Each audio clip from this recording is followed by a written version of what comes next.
The casket was closed. The eulogy had been read. His wife was crying in the front row, and then She buried a man who was never in the coffin. For 10 years, Sarah Whitfield lit a candle every August, stood over a headstone with her husband's name carved into it, and told her children their father was never coming home. She was wrong.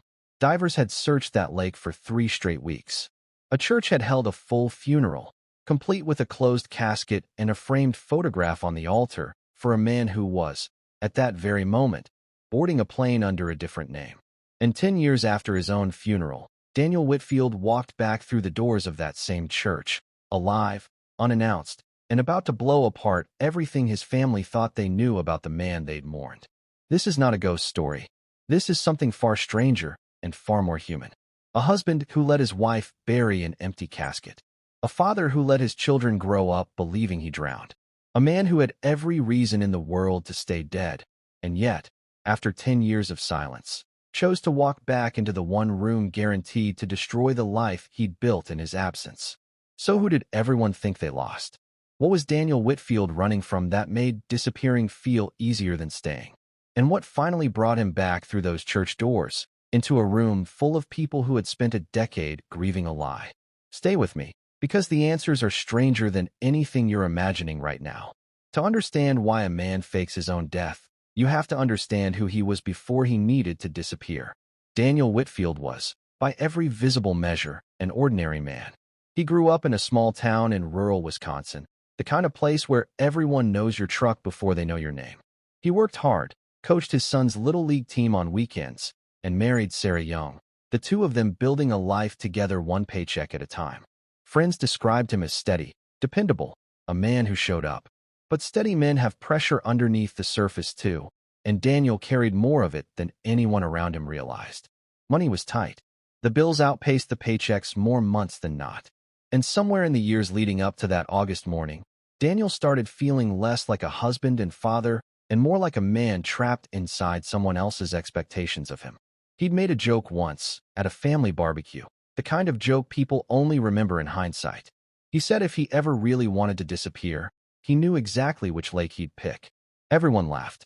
Nobody thought about it again, until they had no choice but to.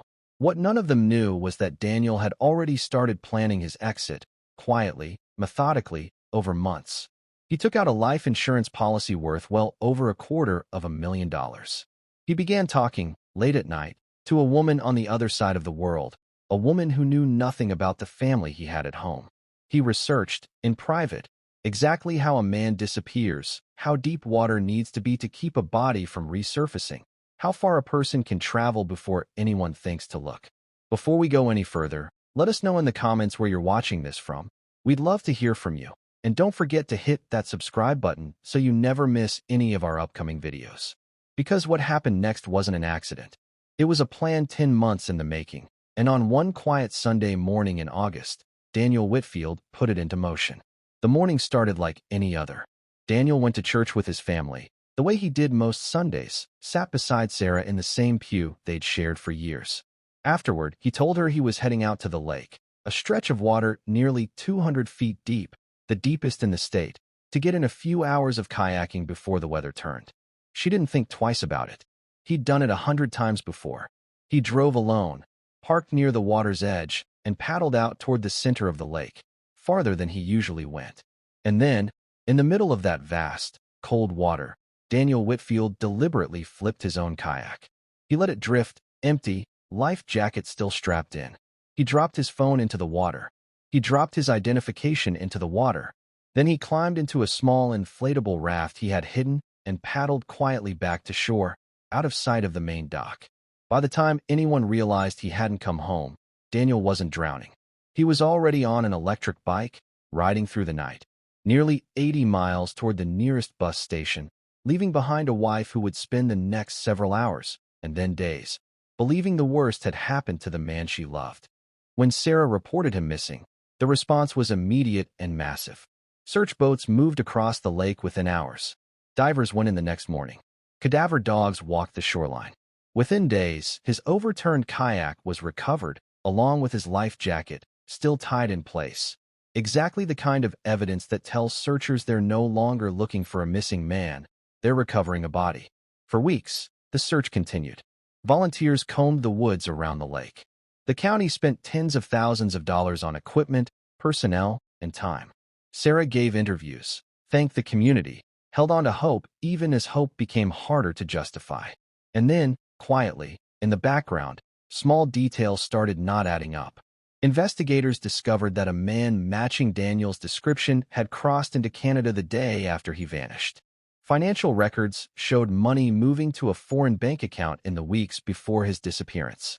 A laptop recovered from the family home revealed a wiped browser history, a replaced hard drive, and messages to a woman overseas, a woman named Elena, someone Daniel had been building a second, secret life with for months.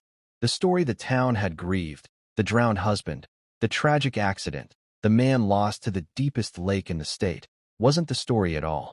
By November, investigators had a name, a country, and a working theory that Daniel Whitfield was very much alive, living somewhere in Eastern Europe under an assumed sense of freedom he had engineered at his family's expense. Using the woman he'd been communicating with as an unlikely bridge, law enforcement finally made contact. Daniel sent back a video. He said the date out loud, proof of life, and told them he was safe. Safe, while his wife had spent over 100 days believing she'd lost him to the water. Safe, while his children had grieved a father who had chosen, deliberately, to let them. When investigators later sat him down and asked him why, his answer wasn't cinematic villainy. It was something quieter and, in its own way, harder to hear. He said he'd asked himself, over and over, in the middle of executing his own plan, why he was doing this. And he said he kept going anyway. Whatever pressure had been building inside Daniel Whitfield for years, whatever version of freedom he thought waited for him on the other side of the world, it was enough to make him choose an elaborate lie over the family in front of him. Here's the part almost nobody expected. Daniel came back on his own. No extradition, no manhunt ending in handcuffs overseas. He booked a flight, walked off the plane, and turned himself into the same sheriff's department that had spent months and tens of thousands of dollars searching a lake for his body. He pleaded to a single charge of obstructing law enforcement and was ultimately sentenced to time behind bars equal to almost exactly the number of days his family spent believing he was dead. He paid back the cost of the search. And Sarah Whitfield, the woman who had mourned him, who had raised their children through a grief she now knows was manufactured, was left to answer a question no court transcript can settle. Was justice really served by a few months in a county jail for a decision that stole a decade of certainty from the people who loved him most? Would you have seen the signs, the quiet comment at a barbecue, the sudden life insurance policy, if it had been someone in your own life? Because somewhere out there, someone else may be running the exact same numbers right now, deciding whether disappearing is easier than staying. So tell me, in the comments below, what would you have done if you were Sarah and the man you buried walked back through that door? Would you have let him explain, or would you have walked straight back out? And if this story kept you on the edge of your seat, wait until you hear about the next case, a woman presumed dead for 6 years, who was hiding in plain sight less than 10 miles from her own family the entire time. If you want more true stories like this one, hit that subscribe button so you never miss an upload, and I'll see you in the next one.